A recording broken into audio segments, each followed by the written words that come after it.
Men working in the fields were arrested and driven to the stockades.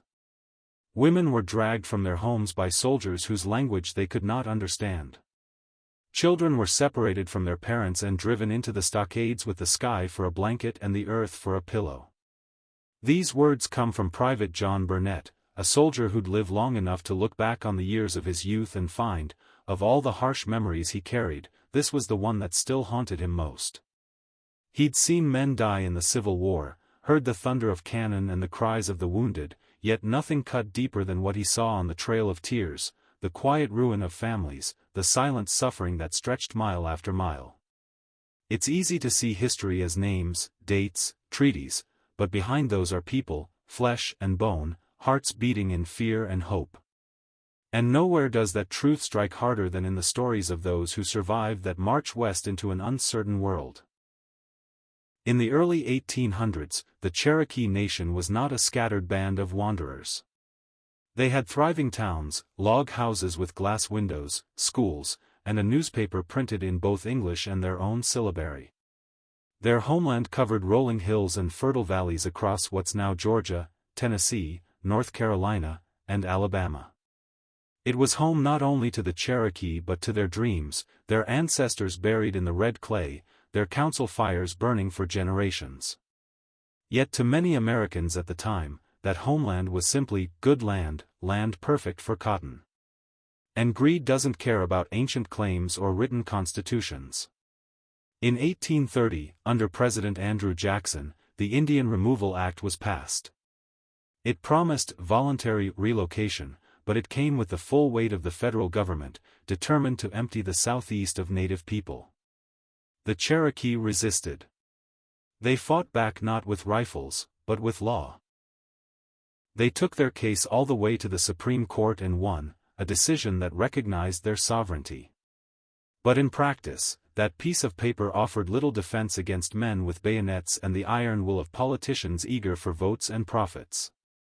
By 1838, the order came, remove them. General Winfield Scott and 7,000 troops were sent to do what the law would not, force the Cherokee from their homes. Families had little time to gather belongings. Crops were left in the field. Doors were shut behind them, perhaps forever. Private Burnett remembered the scenes, mothers clutching children, old men bewildered, soldiers shouting in a language many Cherokee didn't understand. Some families were separated in the chaos. Others gathered what they could, a few blankets, a kettle, a Bible, perhaps a bag of cornmeal, before being herded into makeshift stockades. These were not proper shelters. They were open, crowded enclosures.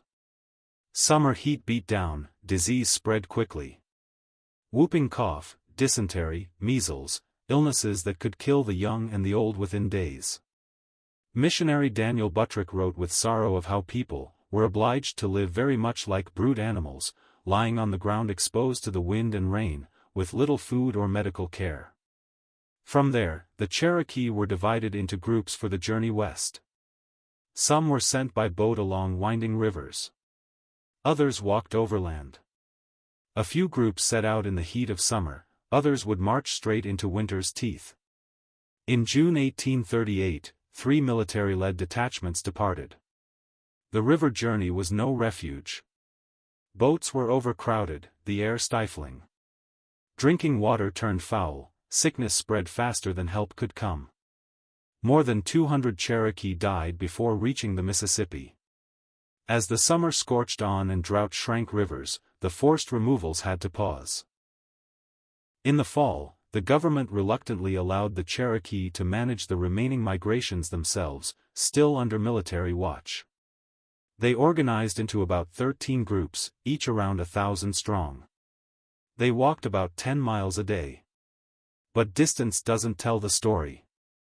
What matters is what happened between those miles, the exhaustion that hollowed out young and old alike, the muddy roads that sucked at every step, the cold rains that soaked clothes and spirits. Trail survivor Rebecca Nugent, just a child then, recalled that they had no shoes. Some wore moccasins that wore through in days, others walked barefoot on rock and ice. Meals were simple, salt pork and flour. Over time, Hunger became more than an ache, it was a constant companion. Rebecca's father hunted when he could, slipping into woods to bring back turkey or deer, risking punishment so his children could eat something warm. Imagine a father doing that. Knowing the risk, but unable to watch his children fade from hunger. That's love made real under impossible conditions. Winter came early and harsh. Commissary Agent Nathan Davis wrote of cutting through thick ice just to draw water for people and animals. Snow piled deep, winds cut through blankets. The weakest, the very old, the very young, the sick, often didn't last another dawn. In southern Illinois, one group took nearly 3 months to cross a stretch of just 65 miles, trapped by snow and ice. Along the roadside, graves were dug quickly, sometimes marked only with a stick, sometimes not at all. Families moved on, carrying grief that had no time for ceremony.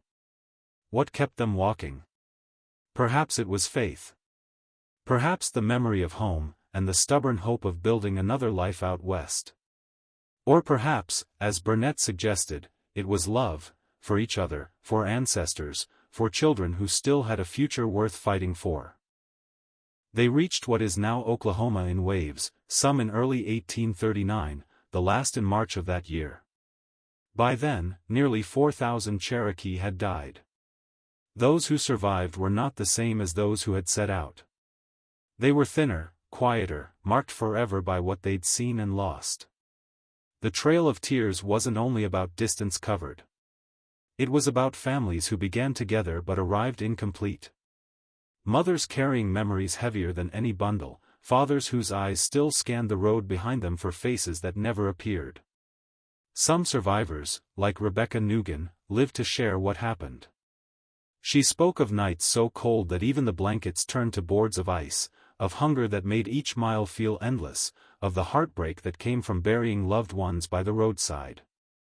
Private Burnett, the soldier, never forgot.